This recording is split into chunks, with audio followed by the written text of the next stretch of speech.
हमारे साथ किसान आए हैं।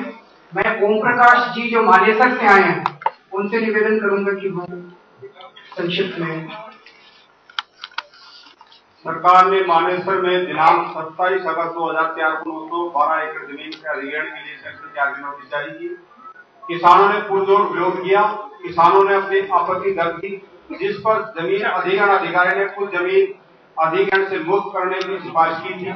इसके बावजूद भी सरकार ने वह जमीन नहीं छोड़ी और दिनांक 25 अगस्त 2005 को सेक्शन 6 के नोटिस 688 एकड़ जमीन की जारी कर दी, ताकि किसानों में अधिग्रहण का डर भय आतंक फैलाकर इनकी जमीन छीन जा सके।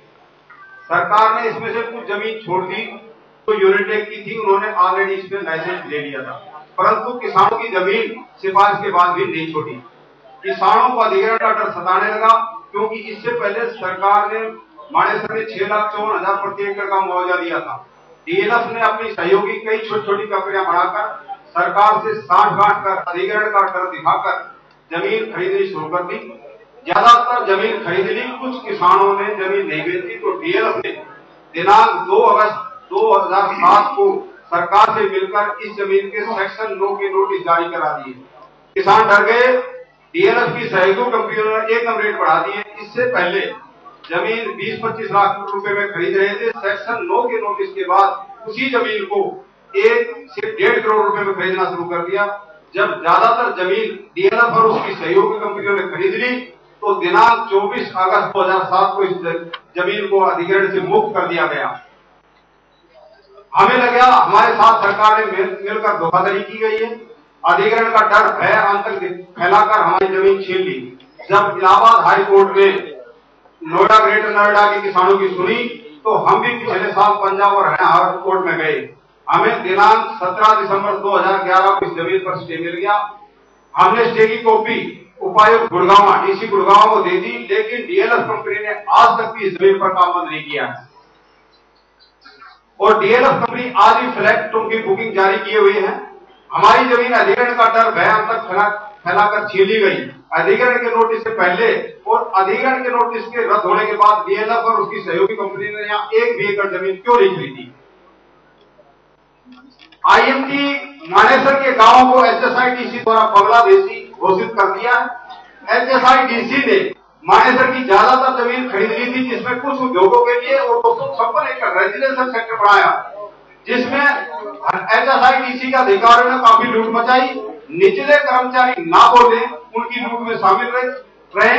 उसके लिए इन अधिकारियों ने उनका मुंह बंद करने के लिए रेजिडेंशियल सेक्टर में सिर्फों के नाम से 10 एकड़ जमीन पर कर्मचारियों के लिए ग्रुप हाउसिंग सोसाइटी बना दी, जिसमें सारे हरियाणा के एचएसआईडीसी के कर्मचारी शामिल कर लिए गए। इन सोसाइटियों में बढ़कर तैयार हो गई है। आज इनमें कोई कर्मचारी नहीं रहे, ज्यादातर बेचकर चले गए, यानी प्रॉपर्टी डीलिंग कर गए। जबकि मानेसर के गांव वालों के लिए कोई ग्रुप हाउसिंग सोसाइटी नहीं दी गई।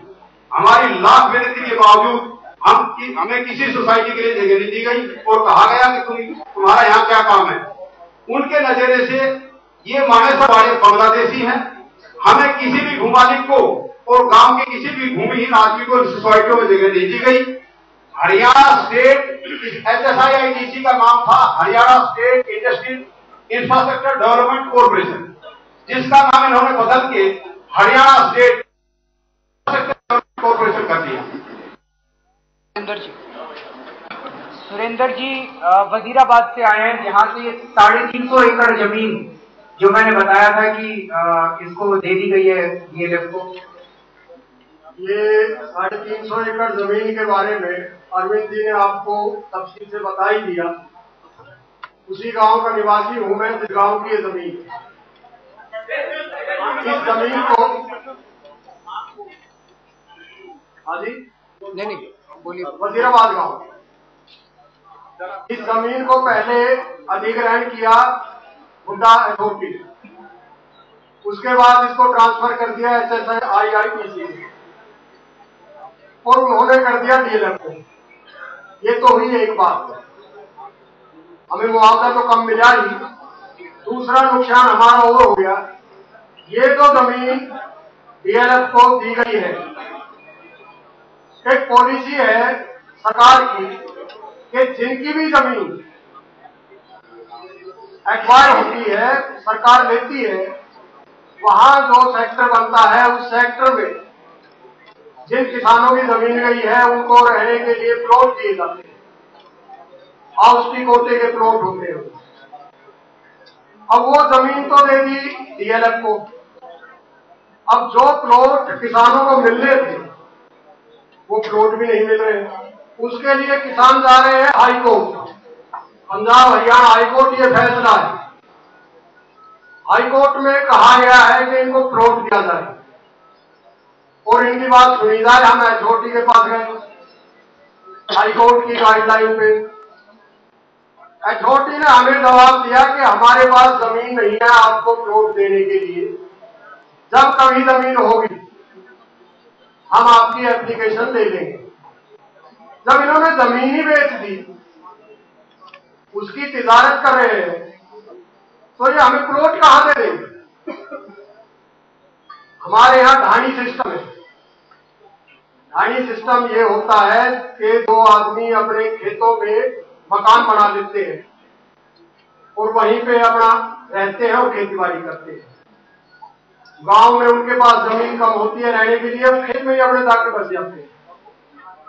खेतों में इन्होंने कोई जमीन हमारे लिए रहने के लिए छोड़ी नहीं, पूरी जमीन एक्वायर कर दी और जो हमारा हक था प्लॉट लेने का वो भी हमसे छीन लिया। अब ये बहुत से घोटाले क्या क्या कहते रहे, आप टीवी वाले दिखाते रहोगे और हम बकते रहेंगे। सूदा सा काम यो है, कुछ हो जाए तो देख लो, देश गया अब तुम एक अभाव बस यही बात है। रोना तो बहुत है, पूरा देश ना रो रहा, पूरा गुहान रो रहा, लेकिन बात ऐसी है कि सुनने वाला नहीं।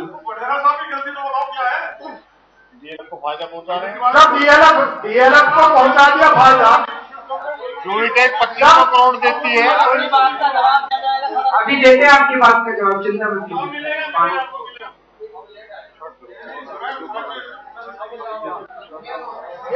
ये देखिए एचएसआईडीसी ने जब वो यूनिटेक कितना दे रही है और आपके वढेरा जिनका आप समर्थन कर रहे हैं वो कितना दे रहे, हमारे साथ हो तो हमें प्लॉट दिला दो और हमें ये जो ठग लिया है सगाई से रोकवा दो।